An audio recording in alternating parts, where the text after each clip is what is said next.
Hey guys, I hope that you guys are doing amazing wherever you are in the world. My name is Shikha, and I'm so grateful that you guys are listening, following, subscribing, and all that good stuff.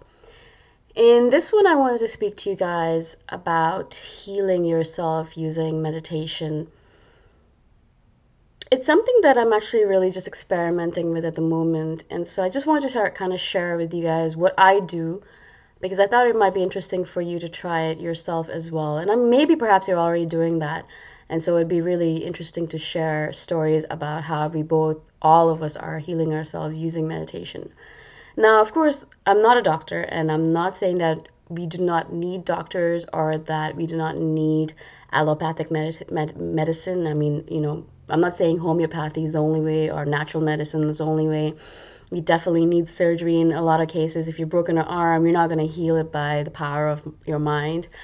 And if you have cancer, I mean, a lot of times you do need therapy. So I'm not an expert in that regard at all. And I'm not saying that allopathic medicine is just completely bogus. Obviously not. But in a lot of cases, I feel like there is a lot of power in our body, and especially in our mind. And I do like experimenting with it to see how I can use it to heal just random little things. And I think this is just practice for me specifically, just to see how powerful my mind really can be and how quickly sometimes these healings happen.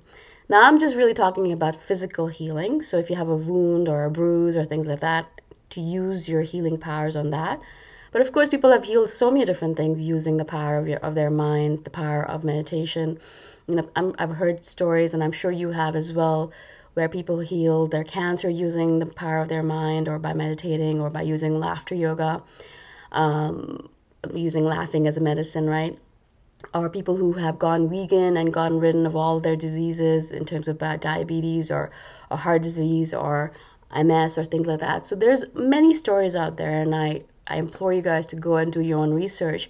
But in this one, I just wanted to speak to you guys in this particular stuff. I only want to speak to you about healing little wounds, right? For example, if you cut yourself and you have a little baby cut on your finger, or if you are on your period and you're PMSing, or if your stomach hurts for some reason and you don't know why, and it's just a random, maybe you ate something weird or you have no idea what's going on, or if you have a fever and you're just lying in bed and trying to heal yourself in that manner. All of these things, all the things that I've mentioned, are things that I've tried out for myself. So I'll just give you quick examples, obviously. So as I said, whenever I do cut my finger by mistake, I mean, I don't cook that much anymore because I live in Thailand. It's very cheap to go out and eat food, but sometimes I do end up cutting myself randomly with a paper cut or things like that. What I will do is for a few moments right after I cut myself, or right after, if I have the time, if I'm not roaming around outside somewhere, I will sit down, and I will sit down in a meditative posture, or sit down and concentrate on that wound and send it healing energy. It's nothing special, it's nothing pervasive, it's nothing that I'm doing that's taking over my life, it's nothing major or something special. But what I'm doing is sending it healing energy and sending it joy and gratitude and love, and all those cells around that wound and that cut that are working hard to heal me, all those T cells and fighter cells and lymphocytes and immune system cells, all those things that I have no idea what they're doing, but they're doing an amazing job of it. I'm just sending them some fight, some strength, some power, and cheering them on basically. And so I always do that whenever I have a cut, anything like that. I'll always do that. As much as possible, I try not to take antibiotics unless it's a last resort. The same thing with a headache, unless I know it's not due to dehydration or something like that. If I know it's just a headache, if it's a migraine thing, I'll take care of myself. I'll go lie down, I'll close my eyes, and then I'll meditate. And I'll send healing energy to my head, to my heart, to my body, and really just take care of myself in that moment and just send a lot of love towards myself and self-care. That helps a lot as well. I'll notice that I heal faster. If I have a migraine, and previously, before I started doing this, it would take me almost half a day to heal, whereas nowadays it would take me a couple hours and I'll be back to normal. And things like fevers. I've noticed that a fever is basically your body response to something that's in your body. some intruder and it's trying to, increase the temperature so it can do all these interesting cool things that your body does in order to fight a virus or fight a bacteria or fight an infection, and it needs heat to do that. So when you are taking a medication to reduce the heat, you're basically kind of negating your body's response, and it's not really good for you. Your body needs that fever in order to fight the infection.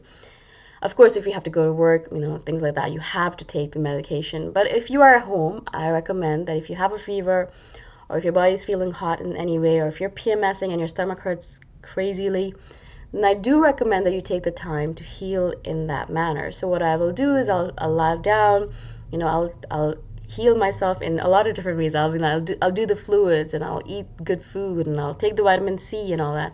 But also I will lie down and meditate, and I'll try to send good positive energies to all of those things in my body that are trying to fight the virus or fight the fever or fight the infection, whatever it might be.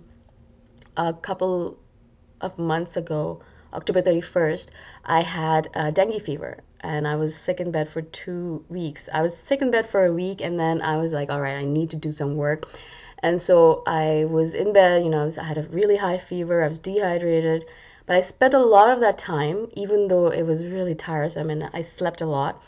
As long as I was awake and coherent enough, I would try and meditate. I would send healing energy towards myself, and I would just take care of myself in that manner. Now, of course, I'm not saying that, dengue is an exception, I guess. It's a virus, so you can't really do anything about it. All you can do is give fluids.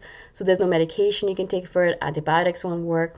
So really all you can do is rest. And in all that rest, if you're doing rest anyways, meditating is a great way to do it. So I would just meditate, and I would send healing energy towards myself and loving kindness energy. And I would just be there with myself. And I spent a lot of time meditating actually in those days. And I think that's the reason why I was able to get better faster than I imagined I would, because it's supposed to really knock you out, that fever. And as I said, whenever I'm PMSing, I will just lie there in bed and I'll just hold my belly with both of my hands and send a lot of loving energy, a lot of kindness, because there's a lot of stuff going on down there as well that you need to send good positive energy to. Because it's not only just that your egg is being, exterminated, it's that your body's healing itself. There's a lot of psychological stuff that comes up. There's the pain bodies that Eckhart Tolle talks about that comes up as well when you're going through a period. It's a very powerful time, but also a very tumultuous time. And so sending positive healing energy by holding onto your stomach, onto your womb with your healing hands, all of us have that, and just taking that time to be with yourself, it really helps me a lot. I notice that I feel calmer, I feel less stressed out by my PMS, I feel more connected to my body, which is something that I lose when I have my period. And a lot of good stuff comes out of it. So I do spend, and I do recommend that you spend some time just holding on to your belly, holding on to your womb, sending good energy to it, just sending kind energy, loving energy. Because a lot of times what we end up doing is sending a lot of hateful energy, because we're like, oh, why do I have to go through this every month? It's so painful. And we send a lot of hateful energy towards it. And I'm sure that's not helpful. And so sending a little bit of loving energy, I'm sure, is very powerful in that regard. Now, as I said, all of this doesn't negate the fact that sometimes we do need to pop a pill. Sometimes we do need to take a headache pill, or sometimes we do need to go to the doctor and take antibiotics. Sometimes we do need to do all these interesting things that medicine has brought to us. And we're so lucky that we live in a world where we can take advantage of all of these things, right? And so I'm not saying completely negate the power of medication, but use meditation as a form of medication as well. It's one form that you can partake in whenever you feel like your pain is not that much, when you think that meditation can help and that you don't need to take medication. It's just one of those things that you can do. And if you feel that it's too much for meditation to take care of, then yeah, take the medication, take that pill, take that whatever you need. It's not about being crazy about it. It's about taking care of yourself in every which way possible. If meditation comes into it, do that. If it doesn't, then do whatever you need to do for yourself. That's obviously the point of it. I just wanted to share this with you because I've been doing this a lot, and I've noticed a major shift in the connection with my mind and body, and also a connection with pain all of a sudden. It's not just something to run away from or to negate or to be fearful of. It's a part of your body. It's actually a mechanism that protects you for so much harm. And so to be connected to it is actually, I think, really powerful. Now, of course, sometimes I'm PMSing and my stomach hurts so bad that I can't even think about meditating. So that happens as well. And I'm just lying there cursing my stomach, cursing my womb. So that absolutely happens as well. And there are some moments where I'm like, wow, this feels really good, and I feel really connected to my womb, and I feel really connected to my body. So it happens all the way through. Nothing is perfection. We are not perfection. We do the best we can in the moment. And this is why I thought I'd share it with you guys. Hopefully, this helps you a little bit in the next time you have a little bit of pain in your body, and the next time you have a pain in your stomach or your back or your belly or whatever it might be, right? I hope you're able to partake in this as well. Let me know if you guys do it, or if you already do it, how you guys do it, and if you like it or you don't like it. I'd love to hear from you guys. You can comment below. And again, thank you so much for being here, for listening to me, and I shall see you guys the next time around. Bye for now.